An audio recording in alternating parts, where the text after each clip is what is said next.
ज़्यादातर लड़कियों का ये होता है कि हम महंगे से महंगा ड्रेस तो पहन लें, लेकिन वो फिर बड़ी मुश्किलों से दोबारा इवेंट पे पहनती हैं। उनको थोड़ा होता है यार ये पहन लिया एक दफ़ा हमने, तो वो दोबारा वो नहीं पहनती। ठीक है, वो भी आप हमें दे सकते हैं, हम वो भी रखेंगे रेंट पे अगर वो ट्रेंडिंग हुए तो। एक दफ़ा हम लोग एक ब्राइडल से मिले, उसने ऑलमोस्ट 12 से 15 लाख रुपए का ड्रेस बनाया था। ठीक है, तो जब हम मिले तो उनसे कहा कि अब ये दोबारा कब पहना जाएगा, तो उन्होंने कहा ये तो बस एक ही दफ़ा का होता है, ये पहन लिया और अब अलमारी में।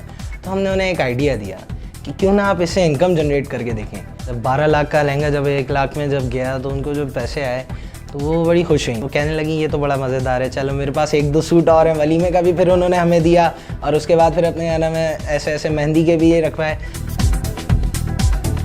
हमने सोचा कि यार इस तरह तो ड्रेस बढ़ते जा रहे हैं दिन ब दिन, तो इसको एक काम करते हैं डिजिटली ले जाते हैं ताकि लोगों को बार बार आना ना पड़े। यहाँ पे वो जो भी लहंगे वगैरह हैं उनकी तस्वीरें दे सकती हैं हमें। ठीक है, जो फॉर्म वगैरह फिल होता है तो तकरीबन सारे जब बैठ के मशवरा करते हैं 7 से 14 दिन लग जाते हैं उसको अप्रूव करने में, ये जाएगा या नहीं जाएगा या इसको आगे फर्दर कितना जा सकता है, ये कि ये फैशन इन है अभी या नहीं है।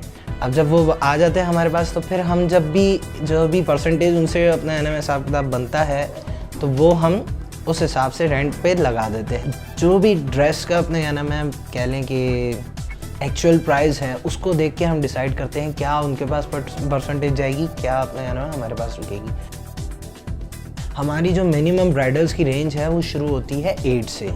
ठीक है, 8 से देन कैरी ऑन वो चलती रहती है लाख तक। ठीक है, तो उस रेंज में जो भी क्लाइंट आता है हमारे पास जो अपनी रेंज बताता है, हम पहले रेंज पूछते हैं, फिर उस हिसाब से उसको इवेंट रेट जो फ्री होती है ड्रेस की वो ड्रेस दिखाते हैं। आप जैसे जानती हैं कि लेडीज़ का होता है कि तो ये ड्रेस भी देख लें, ये ड्रेस भी।